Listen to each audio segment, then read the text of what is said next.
Rajshahi cadet কলেজে একটি প্রশ্ন নিয়ে হাজির হয়েছি। রাজশাহী কলেজের 2025 সালে সি প্রোগ্রামিং থেকে যে প্রশ্নটা এসেছে সেটা আজকে তোমাদের মধ্যে চলে এসে সমাধান করার জন্য। তো চলো আমরা আর কথা না বাড়িয়ে রাজশাহী ক্যাডেট কলেজে যে সি প্রোগ্রাম থেকে যে প্রশ্নটি এসেছে সেটি আমরা সমাধান করি। আমরা দেখো এখানে একটা উদ্দীপক লিখে রেখেছি। এর মধ্যে উদ্দীপকে লেখা আছে যে 14916 ... দেওয়া আছে। এখন এখান থেকে বলছে যে উদ্দীপকের আলোকে ফ্লোচার্ট আঁকো। ঘ নম্বর প্রশ্নে বলছে উদ্দীপকের আলোকে সি ভাষায় প্রোগ্রাম লিখো। ঠিক আছে, তা আমরা কি করব, আগে ফ্লোচার্টটা তৈরি করব, তারপরে আমরা কি করব, এখান থেকে আমরা প্রোগ্রাম লেখার চেষ্টা করব। তো আগে চলো এখানে একটু গ নম্বর প্রশ্ন আমরা একটু দেখে নিই যে আমাদের কি করে করতে হবে। এই যে গ নম্বর লিখলাম। আমরা চাইলে সি প্রোগ্রামের এই দিকে করেও এই দিক থেকে সহজে বোঝাতে তোমাদের জন্য সহজ হবে। ঠিক আছে, তো চলো আমরা ফ্লোচার্টটাকে সমাধান করি। এখানে লিখলাম শুরু। এখন আমাদের প্রশ্ন হলো এখানে আমার ইনপুট কি আছে। দেখো লাস্ট নাম্বার যেহেতু এন আছে, লাস্টে যা থাকবে তা আমাদের ইনপুট হিসেবে গ্রহণ করতে হবে। তাহলে আমরা ইনপুট হিসেবে নিলাম কি এন এর মান গ্রহণ বা ইনপুট এন।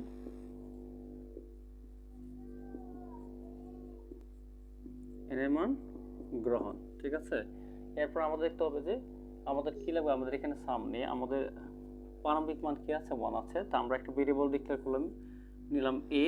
এটাকে আমরা প্রক্রিয়া করে নিয়ে রাখলাম, লিখলাম a = 1।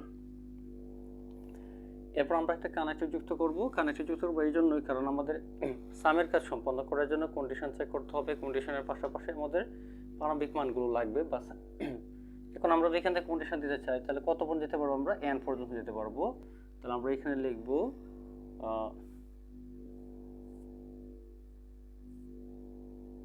a <= n। ঠিক আছে, এই আমরা দিয়ে দিলাম। এখানে এরো চিহ্নগুলো দিয়ে আমাদের দিক নির্দেশনাগুলো দিতে হবে। এরপর আমাদের কি আছে, আমরা এখানে একটা অংশ থাকবে, আমরা এখানে দিলাম প্রসেসিং হবে। এরপর আমরা এখান থেকে না একটা সাইড আইডেন্টিফাই করলাম। এখানে আমরা দিলাম সামান্তরিক। কেন সামান্তরিক দেব, দেখো এইটা হলো আমাদের এইটা হবে আমাদের না অংশ। এখান থেকে হার মধ্যে আমাদের কি আসবে, হার মধ্যে শুধু আমাদের ইনক্রিমেন্ট আসবে, কারণ এখানে সাম বা কোনো অংশ নেই। তো আমরা ইনক্রিমেন্ট কত করে, এখান থেকে কত করে ইনক্রিমেন্ট হচ্ছে এটা আমরা কেমনে বুঝবো। তো এটাকে বোঝার জন্য আমাদের আগে কি করতে হবে, এখান থেকে ধরো 1 2 স্কোয়ার 3 স্কোয়ার কত হচ্ছে 4 স্কোয়ার n এরকম হয়। তো এরকম যদি হয় তাহলে দেখো আমরা 1 দিয়ে শুরু করেছি, 1 থেকে কত 2, কত বেড়েছে, 1 বেড়েছে। তার মানে আমরা এখানে লিখবো যে a = a + 1। এটা কি করব, আমরা এখানে কানেক্টরে যুক্ত করে দেব। ঠিক আছে, এরপর আমাদের এখানে যে মানটা ফলাফলটা দেখাবে সেটা কার মান দেখাবে, a এর মান প্রদর্শন করি অথবা ছাপাই, এর মান ছাপাই। ঠিক আছে, এরপর প্রোগ্রাম কি হবে, বন্ধ হয়ে যাবে। এই হলো আমাদের গ নাম্বারের জন্য ফ্লোচার্ট। ঠিক আছে, আমরা ফ্লোচার্টটা এখানে রাখবো, এটা আমরা পরে ক্লিয়ারলি বোঝাবো সি প্রোগ্রামটা তৈরি করার পরে, যাতে তোমরা সহজে বুঝতে পারো। তোমাদের বোঝার সুবিধার্থে আমরা কি করবো, প্রোগ্রামটা এদিকে লিখবো গ নাম্বারের জন্য। দেখো আমরা যদি প্রোগ্রামটা লিখতে যাই, আমাদের ডাকটা তৈরি করতে হবে 1 4 9 16 ... n।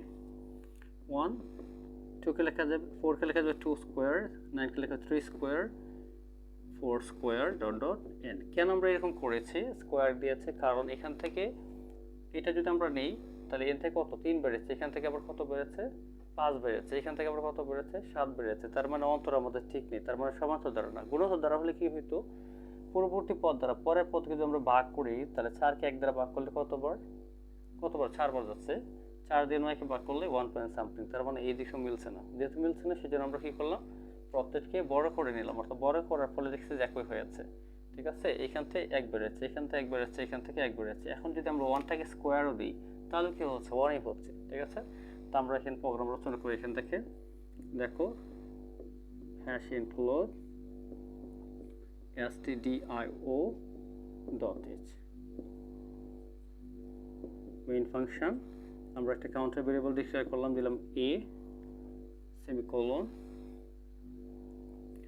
printf। কার মান লাগবে আমাদের,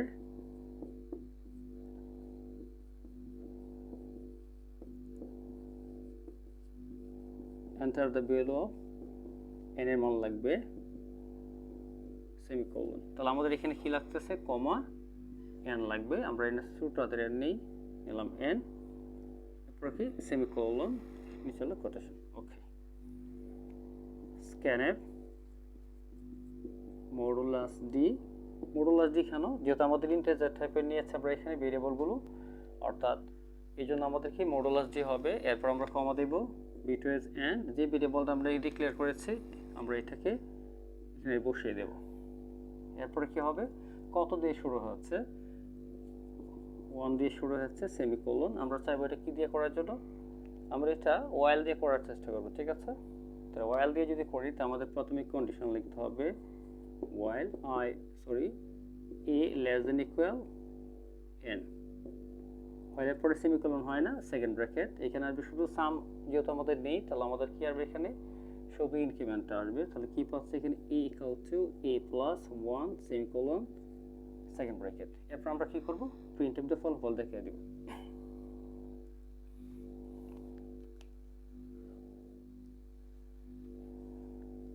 আমরা এই অংশটুকু মুছে দিই, দেখো।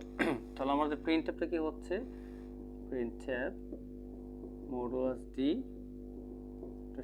a স্টার a সেমিকোলন, এই যে সেকেন্ড ব্র্যাকেট। এখন একটা জিনিস লক্ষ্য করো যে আমরা কিন্তু এই যে ফ্লোচার্টে এই অনুযায়ী সাজিয়েছি। আমরা এখানে কাউন্টার ভেরিয়েবল ডিক্লেয়ার করেছি a এবং n। n কেন নিয়েছি, কারণ লাস্ট নাম্বার n আছে। এখন এইগুলো হলো আমাদের কি জন্য, আমাদের জন্য প্রত্যেকটা লোকাল ভেরিয়েবল, কারণ মেইন ফাংশনের শুরু থেকে, অর্থাৎ মেইন ফাংশন থেকে মেইন ফাংশনের ভেতরে, এর ভিতরে আমরা যা আলোচনা করবো সব হলো কি লোকাল ভেরিয়েবল। তো লোকাল ভেরিয়েবল আমরা কি আছে, এখানে a আছে n আছে। আমাদের লাস্ট নাম্বার কি হবে, যেহেতু আমার n দেওয়া আছে, লাস্ট নাম্বারে আমাদের nটা গ্রহণ করতে হবে। যদি আমাদের এখানে কোনো সংখ্যা থাকতো সেই ক্ষেত্রে আমাদের এখানে ভেরিয়েবল নেওয়ার দরকার ছিল না, সরাসরি আমরা ইনপুট দিতে পারতাম, ঠিক আছে। তো এইখান থেকে দেখো আমরা যদি ফ্লোচার্টটা সাজাই, সেকেন্ড ব্র্যাকেট মানে শুরু, এই যে স্টার্ট, এরপরে লাভতে আমরা কোথায় আসবো, স্ক্যানএফ এ দেবো কি আছে, n আছে, এই জন্য লিখছি n এর মান গ্রহণ। এরপরে কি আছে দেখো, একটা প্রসেসিং দেওয়া আছে, কোথাও ভেরিয়েবল দেওয়া থাকলে অথবা যোগ বিগুণ বা থাকলে সেটা বুঝতে হবে আমাদেরকে প্রক্রিয়াকরণ। তো দেখো এখানে দেওয়া আছে 1, এই জন্য আমরা আয়াতের মধ্যে লিখলাম 1। এরপর আমরা কানেক্টর দিলাম কেন, কানেক্টরে আমাদের বাকি যে মানগুলো আছে যেমন কন্ডিশন, এরপর ইনক্রিমেন্ট, এই সবগুলো সমন্বিত অংশ হলো কি আমাদের ফলাফল, ঠিক আছে। এই জন্য আমরা কানেক্টরে এর মধ্যে এটা যুক্ত রাখলাম। কন্ডিশন আছে, পরে দেখো একটা কন্ডিশন আছে, যে কন্ডিশন বসালাম, আমাদের কি হবে, ইনক্রিমেন্ট যে অংশটা আছে কত করে বেড়েছে, এর পরের স্টেপ দেখো, হোয়াইলের পরের স্টেপ হলো এটা ইকুয়াল টু a plus 1, এটা হার মধ্যে রেখেছি। কতক্ষণ এই কাজটা করবে, যতক্ষণ n এর সমতুল্য মান না পাবে ততক্ষণ 1 করে ইনক্রিমেন্ট করতে থাকবে, ঠিক আছে। এরপরে কি হবে, না দেখাবে কখন, যখন n এর সমতুল্য মান পেয়ে যাবে বা শর্ত সমতুল্য মান পেয়ে যাবে তখন কন্ডিশনার না দেখিয়ে, অর্থাৎ নো দেখিয়ে ফলাফল দেখাবে। তো ফলাফলটা কি দেখাবে, আমাদের a স্টার a এর মান দেখাবে। এরপর প্রোগ্রামটা কি হয়ে যাবে, বন্ধ হয়ে যাবে। এই হলো রাজশাহী ক্যাডেট কলেজের 2025 সালে টেস্ট পরীক্ষায় আসা প্রশ্ন।